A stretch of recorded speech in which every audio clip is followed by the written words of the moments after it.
Hey there, Mr. Redder here. Welcome back to another episode of r/entitled people stories. Our first story we'll be reading today. Karen scams customers, gets busted and goes to jail. After that, am I the jerk for wanting my husband to cancel his trip? And after that, part-timers can't carry phones? Fine, calls won't be answered. Now for every thumbs up this video gets, one Karen does not get to scam anyone. My essential oils are worth every penny, Reddit boy. So please smash that like button. And subscribe and turn on notifications for new stories from Reddit every single day. Karen scams customers, gets busted and goes to jail. My daughter, Amber, has been challenging since birth. She's never displayed any signs of empathy or remorse and is completely uncaring about anything other than her own wants. We did everything we could when she was growing up. Therapy, specialists, and regular contact with experts in her disorder. Amber studied well, but drifted away from us as soon as she got her first job. She kept in touch, but rarely visited. Amber ran a scheme which targeted several elderly, disabled, and vulnerable people and tricked them into giving away money. A few of them ended up passing with nothing left, and Amber got some heavy criminal charges as a result. Amber was found guilty at trial, and ahead of her sentencing next month, the judge denied her bail because she won't be getting anything other than prison time. I visited her yesterday to see how she was coping and to see if she needed anything. Amber excitedly told me that some friends and people who used to work for her had brought her clothes to wear to court. She said she planned to go to her sentencing in red pants and a tailored suit. I was completely shocked. Obviously, she should wear something smart to court, but a tailored suit and designer shoes looks like she's some big businesswoman, and it's sending all the wrong messages and doesn't exactly suggest she's humble or remorseful. Amber's argument was that she's looking at a long sentence no matter what, and so she might as well go out with style. I was sickened, and I made it clear that if she shows up dressed to the nines, she won't be getting any support from me when she's in there or when she comes out. I said she'll never see me again, but she didn't particularly care. My husband sees my point, but he says that I know who and what our daughter is. He says we all know she isn't capable of remorse and that it shouldn't be fair to withdraw support because of that. I'm well aware of that, but she at least has to try. How will it look to the people she scammed if she shows up for sentencing in expensive clothes that she purchased by destroying their finances? The least she can do is look humble and look like she knows what she did was wrong. My husband thinks withholding support is too far. I disagree. She's my daughter and I will always love her, but her crime was horrific, and if she doesn't regret it, the very least she can do is try to look like she does to give comfort to the people she hurt. If she shows up to court in expensive clothes, she will never see or hear from me again. Am I the jerk? The fact it's her clothes that make you want to cut her off and not her behavior is really odd. Well, what do you think? Is OP the jerk or does she have a point? Please let us know. What she wears when she goes to court is the least of these people's worries. Am I the jerk for wanting my husband to cancel his trip? My husband, who's 27, has been planning a trip for about 4 years with some close friends. The trip kept being postponed due to some of his friends having family issues, financial issues, and unfortunate world events. My husband is finally going to be able to leave within 2 months. The issue I, 21 female, have with that is that I'm pregnant and he's leaving near my due date. This is my first baby and I don't want to go through childbirth alone. I don't have family other than my husband. My dad has passed and my mom is mentally ill. I just want his support throughout the process, but he's making me feel really bad for asking him to postpone just his trip so that he can be here for his daughter and I. He told me that it's honestly not that big of a deal. He said when he was at the hospital for his son from a previous relationship that the birth only took an hour and that the nurses were very supportive. I also don't want to care for his son after I come home from the hospital alone. He plans on being away for a month and has sole custody. His son goes to his mom's every other weekend, but that's all. Sometimes his mom won't even show up. He hasn't made any plans on where his son is going to go after I come home from the hospital. His sister agreed to take him while I'm in the hospital, but she can't do any longer than that as she has a full-time job and doesn't want to take too much time off work. He told me I'll be able to handle everything by myself and begged me to drop the issue because he's been planning this for so long and he's really excited to go. He even offered to pay me for all the hardships and told me that women take care of their kids after coming home from the hospital all the time. I do understand that this wasn't exactly planned, and I feel awful about the whole situation. A huge part of me wants to just drop the issue and find a way to deal with everything by myself. I mean, his friends are calling me a jerk and saying that I'm spoiling everyone's fun. Am I the jerk here? Not the jerk. He offered to pay you for all the hardships? Red flags. I never overreact on these posts, but wow. Due to extremely unfortunate work circumstances out of our control, my husband had to be in China for a month after my daughter was born. We live in the Bay Area. I had a 2-year-old at the time, and I also had a C-section. It was beyond incredibly difficult. I couldn't lift my baby. I couldn't drive. I had no help, no family around. It was horrible. Not the jerk. Pack him a nice suitcase and tell him to not come back. Any man who tells his wife that childbirth isn't a big deal and that it doesn't matter if he's there or not is not a man worth having in the delivery room anyways. Well, who do you think is the jerk? OP or her husband? Please let us know. Sometimes these stories just break my heart, to be honest. Part-timers can't carry phones? Fine, calls won't be answered. I worked at a grocery store for 4 years. At the time, I was 3 years into this job. I was working part-time while going to school.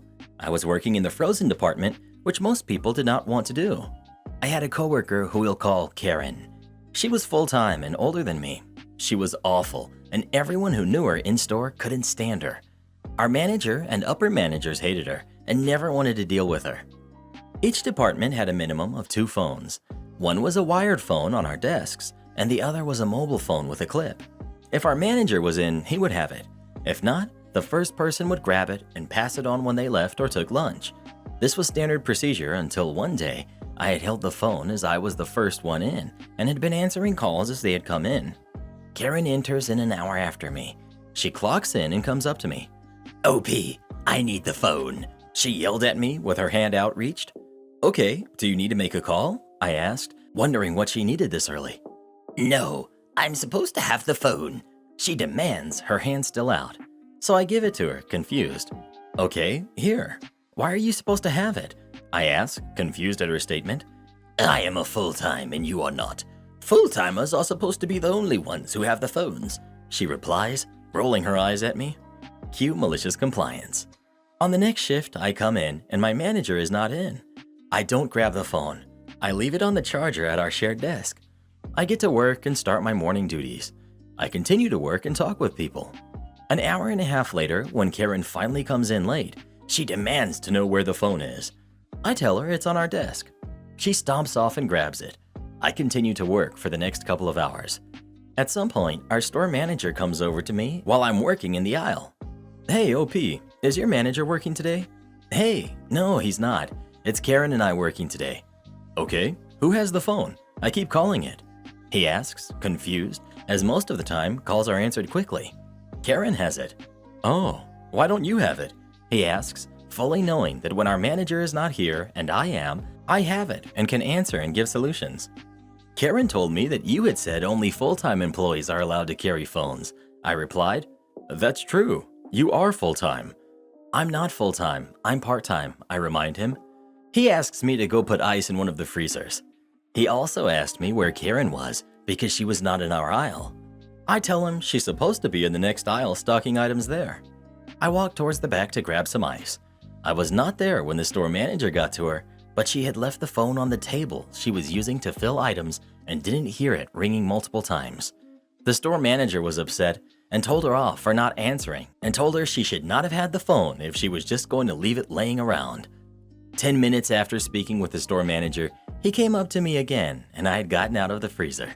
He gave me the phone and told me that I should probably keep it on me. Am I the jerk for taking the cake I baked for my fiance's birthday and going home? Me, female 25, and fiance, male 31. Ben's mom don't have the best relationship. I try my best to be polite around her, but she's the type that would have high standards and expectations of whoever dates her son. She has 3 sons. She's commented on my hair and body several times, and at some point suggested cosmetic surgeries for the future. This upset me, but Ben tells me this is who she is, and I need to learn to have thick skin since oftentimes she doesn't really mean to be malicious. Anyways, I'm known for baking cakes and sweets. Ben eats what I make, but whenever I bring something to his family to try, they find every excuse in the world not to eat it. I'm okay with that and stop doing it. For Ben's 31st birthday, his mom wanted to host the party. I decided to bake him his birthday cake and he was thrilled with it. I went grocery shopping, took time off work, and put so much effort into making it how he likes it. I took it with me to his mom's house, and to my surprise, when I walked in, I saw a large birthday cake sitting at the dining table. I was puzzled. Future mother-in-law said she requested this cake from the bakery and paid this amount of money for it. I asked, "What about the cake I made?" She responded, "Oh, you can place it on the counter over there, and we'll let the kids have it." This felt like ice was drooped all over me. I looked at Ben, and he nodded at me in a just do it way. I was so mad, and the cake was still in my hands at the time. I turned around and made my way to the door. His mom remained standing, but Ben followed me, asking where I was going. I told him that he didn't need my cake, and by extension, me, since my efforts were so easily dismissed and disrespected. He said I was overreacting, and that his mom paid so much for that cake, and it was only fair that he accept. He begged me to go back inside and do him this favor by basically just going with the flow, but I decided to go home. He got mad and started saying I was being unreasonable and stirring up drama over nothing. I went home, and he didn't get back until 11 p.m. He was so upset, he said he and his family didn't appreciate the childish behavior I displayed and ruining his party and disrespecting his mom like that. Said I turned this into a huge deal and should have acted more mature instead of walking out with the cake. Am I the jerk for taking the cake and walking out? Not the jerk. Please don't marry this man. Run far, far away and bake your cakes for someone who chooses you, not their mom. You deserve it. Not the jerk.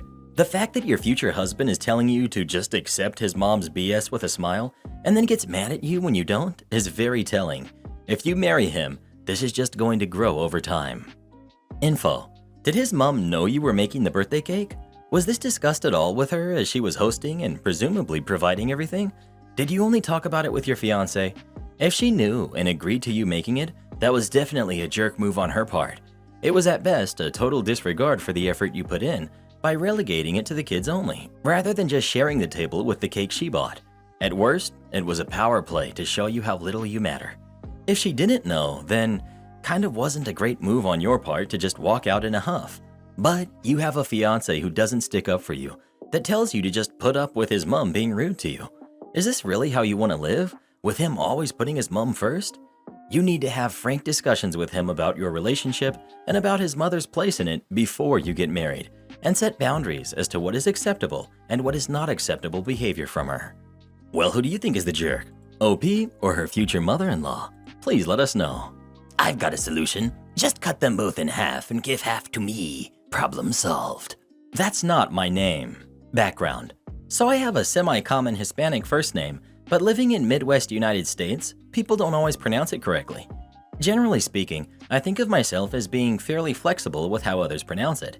If it's our first time meeting, I will say how it's pronounced, and as long as they get somewhat close to the pronunciation after a couple of meetings, I let it slide and acknowledge their efforts. If we've met multiple times and they still clearly make no efforts to pronounce my name correctly, that's when I start taking offense. This wasn't always the case though. Before, I used to just acknowledge whatever people would call me, but after dealing with some identity issues in my teen years, like many of us do, and going to counseling, I learned to fully embrace my identity, including the correct pronunciation of my name, and was taught to stick up for myself as well. This story takes place when I was still making that transition. The story. In my teen years, while attending high school during freshman and sophomore year, I had a teacher that was a stickler for the rules. One of those that had been teaching for 40 plus years, had her system down and wasn't going to let anyone change her way of doing things. On the very first day of class, she handed out her rules and explained them to us. One of these rules included the attendance policy. Every day, right after the bell rang for class to begin, she would go through attendance, read off our name, and when we heard our name, we were to say present, not here, not yes, or anything else. We had to say present. Not sure why she was a stickler for that, but whatever. I had this teacher for 2 years, and for almost 2 years, she would pronounce my name incorrectly. What was more confusing is she would pronounce it incorrectly in different ways each time. During attendance, she would get to my name and pronounce it incorrectly. I would then say, present, and my name is pronounced this way. She would then just go on to the next name, making no acknowledgement as to what I had said. This went on for almost 2 years. I would also like to add that our school was on the smaller side, with classes averaging around 80 to 90 students per grade, and most teachers would only focus on 1 or 2 grades. So the average teacher would probably have to work with 100 to 150 students, and by sophomore year, every other teacher had started pronouncing my name correctly or had already pronounced my name correctly from the beginning. It was during this time that I started developing the aforementioned identity issues and started going to counseling. The counselor pushed me to embrace who I was more and to stick up for myself as well. So that is exactly what I did. Cue malicious compliance. Close to the end of my second year with this teacher, I had had enough, and I had also built up enough self-confidence to do something about it. The next day, she went through attendance and just completely butchered my name, so I did not say anything. Teacher looks around the classroom and sees me sitting at my desk, mispronounces my name again. Me, no response. Teacher, louder this time. Have you forgotten the rules of my classroom? You are to respond with present when I call your name. Me, nervously. I still wasn't all that great at sticking up for myself. Your rules say that we are supposed to say present after our name has been called. My name has not been called. Teacher, don't get smart with me, mispronunciation of my name. Me, that's not my name. The teacher cuts me off. That's it. I'm not putting up with this. Go to the office. Almost in tears, I head to the office, unsure of what I had done or in what kind of trouble I would be in. But here's the kicker. In between my freshman and sophomore year, we got a new vice principal. This new vice principal was Hispanic as well and was fully aware of the counseling I was taking. I later found out as well that she was very active in the community and was one of the city leaders in pushing for Hispanic rights and advancements. So I walk into the office and she is the first one to greet me. I tell her what had happened and I see her face slowly turn red with anger. She then attempts to regain her control and tells me to go to her office and work on my homework until my next class period, that she will talk to the teacher and to not worry about her. The next day, I walk into that class again, unsure of what to expect. The teacher simply begins her class without calling attendance and makes no acknowledgement of me. This continues for a week until we are informed that the teacher and the school board have agreed that she will be taking an early retirement before the end of the school year and that we will finish off the class with a substitute teacher for the remainder of the year. There was a little over a month left in the year, so it ended up just being movies before a very watered-down final exam in the last week. Of course, the rumors through the school were that she was forced out and did not receive her full retirement, but I cannot confirm if any of those are true. I never saw her again and went through the rest of my high school career, slowly growing in my confidence. Am I the jerk for exposing my dad to the family after he tried to portray my brother as a bad father and son? My siblings, 24 male, 22 female, and I, 26 male, were raised by a single dad who's 45. Our dad was great. He was loving and caring and always put us first.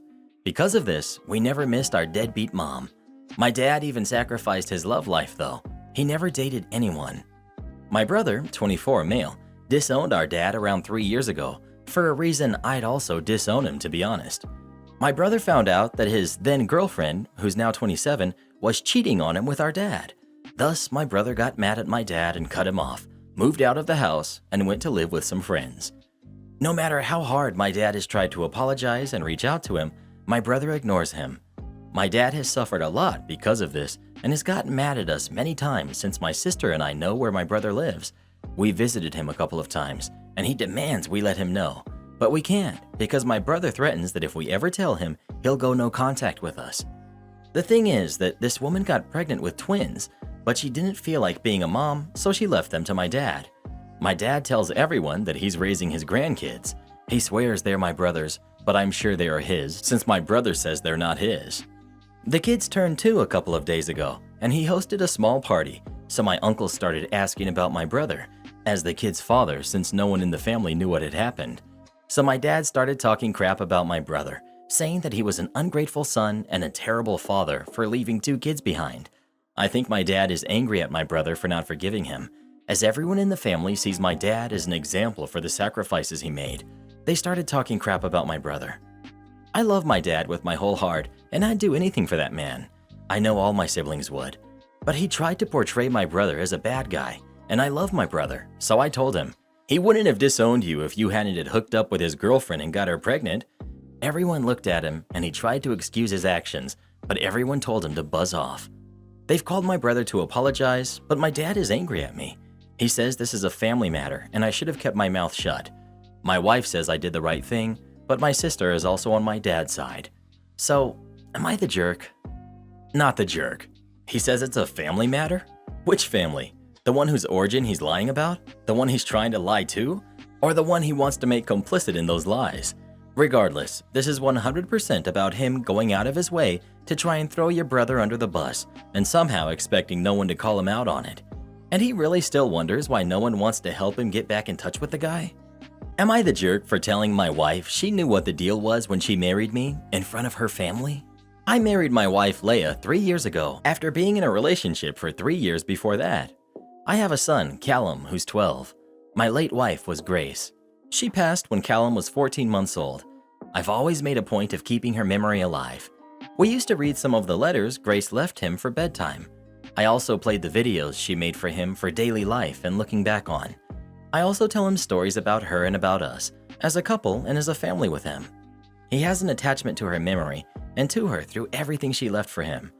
When I met Leia, he and I talked as I was getting ready to introduce her, and he asked if she had to be his new mom. I said no, that it was up to him and their relationship could be anything he was comfortable with. He said he couldn't imagine having someone else be his mom. We talked about it more times as this relationship progressed, and I was open with Leia that she was marrying me, but she was not becoming a mom. She said she was okay with that, but she did want more kids. I agreed to that. We did not expect her to be infertile and unable to have a kid biologically. Ever since that, she has been less okay with not being Callum's mom. She has told me it should be back on the table, despite me telling her Callum's feelings have not changed. So she decided to bring it up in front of her family, saying that she was being his mom but not getting the love or title, that I was making her feel less loved than Grace. Her family started ganging up on me, saying that they had been hearing about it for 3 years now and how Callum deserved a mom and to be healthy enough to embrace a new mom, and that Leia deserves to be a mom and to be credited for raising Callum. They said she was doing most of the parenting, which I strongly disagreed with. I'm not some guy who married to pawn his kid off on someone.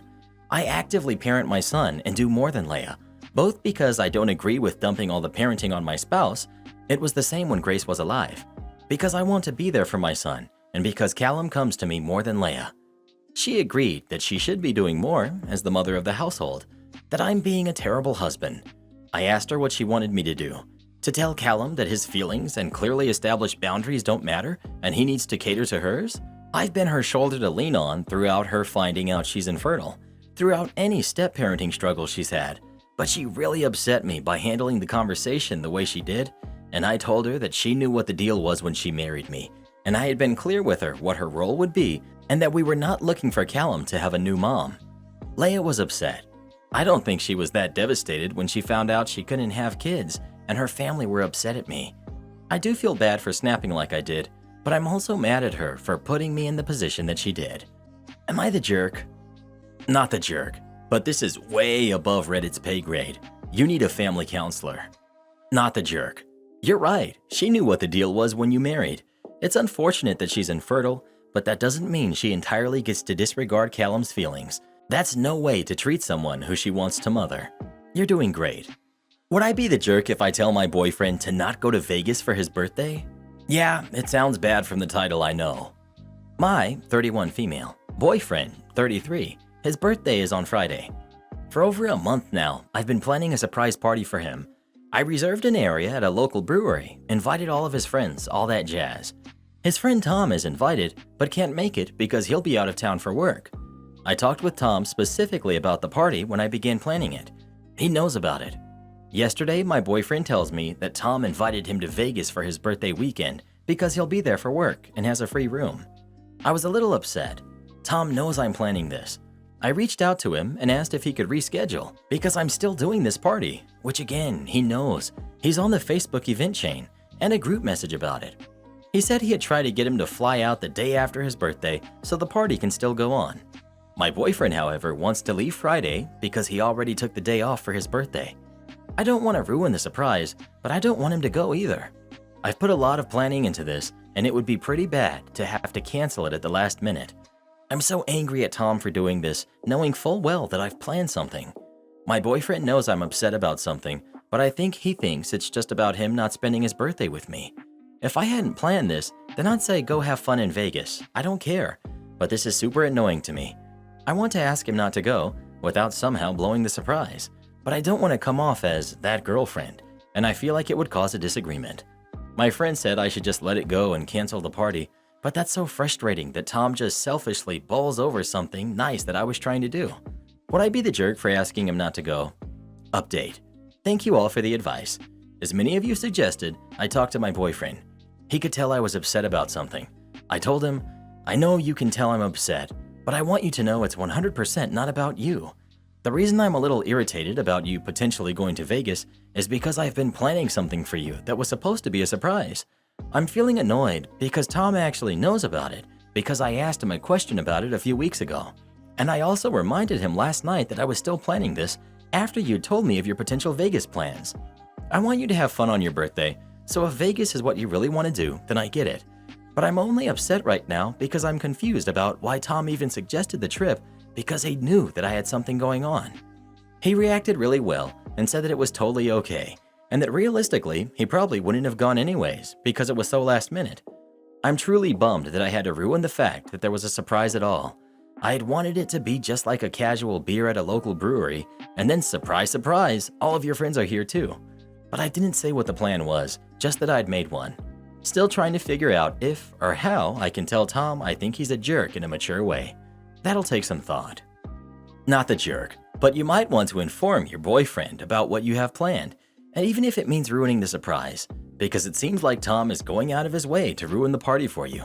Has Tom had any issues with you before now? OP. Yes, often. He's also hit on me before, which I've told my boyfriend and he just laughs it off like, that's Tom being Tom. I think it's gross and weird. He often asks my boyfriend out to drinks and then changes the plans while they're out to have my boyfriend come with him while he meets up with girls from dating apps so my boyfriend can run interference, his words, on her friends. Like boundaries do not exist to him. Everything you'd ever need to know is on the front. Staying at an upscale hotel in Denver for work. Had about 30 minutes to spend, so I browsed the gift shop. Saw a junior-sized John Elway jersey. Son is a huge Broncos fan. They're all folded very neatly inside clear bags, the kind that have adhesive in the flap so one could reseal. I asked if I could open one up to check the merchandise. The clerk, Karen, says very sternly, "We only carry high-quality, officially licensed, authentic products." Me, sure, but do you know if Karen cuts me off? Size, jersey number, and player name are printed on the sticker on the front side of the packaging. Me, sure, but I still would like to know if, again, she cuts me off. You can open the packaging after you have completed your purchase. This time, her eyes got big and her forehead veins were popping out. Okay, I'm happy to comply. I took junior mediums of an Elway, Manning, Terrell Davis, Champ Bailey, and Russell Wilson.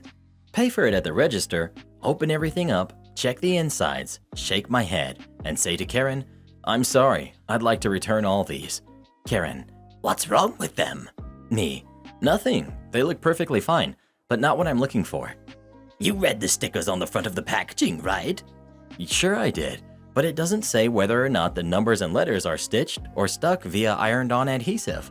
These are all iron-ons. I'm looking for stitched. "You could have asked me." I attempted to twice, but you cut me off both times. Her forehead veins were popping off again as she was processing the refund. "Well, if I'm not there at 9, why don't you break in and start without me?" A few years ago in rural Australia, there was a small empty government office building, and Gary, a government department manager. The building had been vacant for about 8 months while committee after committee tried to decide what they were going to do with it. Gary was the manager of the infrastructure department, which was responsible for the upkeep and any modifications to the building. Gary was not an efficient manager. One of his favorite sayings was, "Shoot me an email," which was strange because outwardly he didn't seem to ever read them. He also had this knack of never being on time for an appointment. Not many construction industry people I spoke with seemed to take joy in dealing directly with Gary. Where we could, we'd go through everyone else in the department to get stuff done. So Gary became known as Speed Bump, something to be avoided if you could. Now, because I'm an electrical contractor who wears a few different hats, has been to a number of different rodeos over the years, and is afflicted with the curse of competency, I got roped into assisting Speed Bump with this building's future use. He asked for a 9 a.m. meeting at his office one day to discuss the building. Arriving at the outer reception 10 minutes early, I asked Jen, the receptionist, to let him know I was there. Jen comes back to me and says, "Gary's running late. He said to wait for him." About 30 minutes later, I asked Jen to remind him I was waiting. After a couple of phone calls, Jen says, "I can't get through to him in his office or on mobile. His office thinks he's left the building. No one knows where he is." I guess a reasonable person would have just called it quits and left at that point, or called or emailed him, or left a message with Jen or something. But I was sick of Gary's crap. I'd learned ages ago that one way to help people with their timekeeping skills was through their wallet. So I went out to my work vehicle, got my laptop and a bottle of water, then went back into the reception area and set up camp in a corner. I had planned an office day anyway, to work on quotations and project planning, so Gary could pay me to do it. My charge-out rate at the time was $110 an hour. 7.5 hours of very productive, spite-fueled work later, I called Gary on his mobile, got message bank, and left a message saying I waited for him and maybe we could reschedule. The next meeting was arranged for 2 days later, on-site at the empty building at 9 a.m. During the phone call to arrange this, I lightly mocked Speed Bump by asking if he meant 9 a.m. human time or Gary time. He may have thought we had built some kind of convivial rapport and was just being funny when he said, "Well, if I'm not there at 9, why don't you break in and start without me?" I was on site 10 minutes early and waited until 9:05 to put the battery in my angle grinder. The stainless steel security mesh over the window made a satisfying sound being cut. After duct taping the whole window, the hammer tapping the glass edges was less satisfying. The best sound that day, after gaining entry, was the security system siren. I was outside having a smoke with the security response guard when Gary turned up. The wind kinda left his complainy sails when I shrugged and said, "Well, you did say." I'd like to close this tale by saying that Gary learned from my interactions with him. But as you'll probably know, speed bumps don't change. You either have to just go around them, deal with them, or remove them. And Gary just continued being a speed bump for some time to come. I didn't cop any serious crap over the 7.5 hour invoice or the damage. However, Gary did delegate one of his staff to work directly with me a lot more after this. It was a small win, but you have to savor those, I reckon. Support our channel by joining as a member today, and we'll give you a shout out in our next video. Or come watch this video next. You won't believe what Karen does in that one.